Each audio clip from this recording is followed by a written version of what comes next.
Rotator cuff tier या injury से कैसे बचा जाए, और आपकी अगर इंजरी हो गई है और ट्रीटमेंट हो गया है, चाहे उसमें हमने नॉन ऑपरेटिव ट्रीटमेंट किया है, पीआरपी से ऑपरेशन किया है, रोटेटर कफ रिपेयर, तो दोबारा टियर नहीं हो, आखिर उसके लिए क्या किया जाए। मेरा नाम डॉक्टर मनु बोरा, मैं एक आर्थोस्कोपिक एक्सपर्ट और ऑर्थोपेडिक सर्जन हूँ, टीम ऑर्थोस्पोर्ट।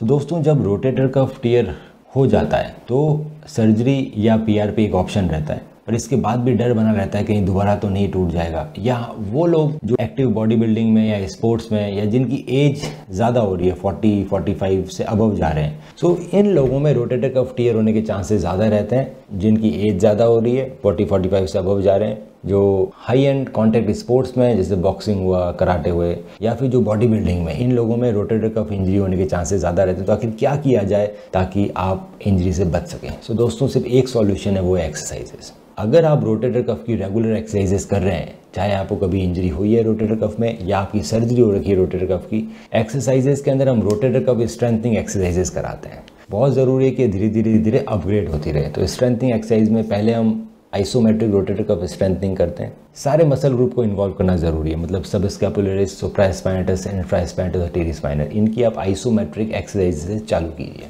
उसके बाद आप धीरे धीरे आ सकते हैं थेराबैंड के साथ एक्सरसाइजेस करना। थेराबैंड से आप आराम से एक्सरसाइजेस कर रहे हैं तो उसको अपग्रेड कर दीजिए, डंबल के साथ एक्सरसाइज कीजिए रोटेटर कफ की। और फाइनली हमें ई सेंट्रिक मोड में सारी muscle group of rotator cuff को ट्रेन करना है। अगर आप रेगुलरली ई सेंट्रिक मोड में और डंबल से और थेराबैंड से अपने रोटेटर कफ को ट्रेन कर रहे हैं तो आपको इंजरी के चांसेस कम होते हैं। अगर आप जिम जाते हैं रेगुलरली तो रिकमेंडेड है कि जिस भी दिन आपकी शोल्डर की एक्सरसाइजेज है तो आप रोटेटर कफ से अपनी वार्म अप कीजिए। जिस दिन आपका चेस्ट का डे है उस दिन भी आप रोटेटर कफ को वार्म अप कीजिए ताकि उसमें इंजरी नहीं हो। सो चेस्ट और शोल्डर के दिन में पहले आपको रोटेटर कफ एक्सरसाइजेस करनी है ई सेंट्रिक मोड में, उसको वार्म अप करने के लिए, ताकि वो स्ट्रांग बनी रहे, उसमें इंजरी नहीं हो। और फिर ही आपको हैवी वेट लिफ्ट करना। अगर आप क्रिकेटर हैं, स्विमर हैं, टेनिस प्लेयर हैं जिसके अंदर रोटेटर कफ का बहुत ज़्यादा यूज़ होता है, उसके अंदर रोटेटर कफ इम्बैलेंस आते हैं। क्रिकेटर में जो बॉलर्स आते हैं उन जनरली इस एक्शन में बॉल करते हैं। सो इसके इस एक्शन से आपकी जो इंटरनल रोटेटर्स हैं, सबस्कैपुलरिस, वो ज़्यादा स्ट्रॉन्ग हो जाती है, और जो एक्सटर्नल रोटेटर्स हैं, इंफ्रास्पाइनेटस और टेरिस्पाइनल, वो रहती है कम स्ट्रॉन्ग। वहीं स्विमर्स में भी ये सेम प्रॉब्लम रहती है।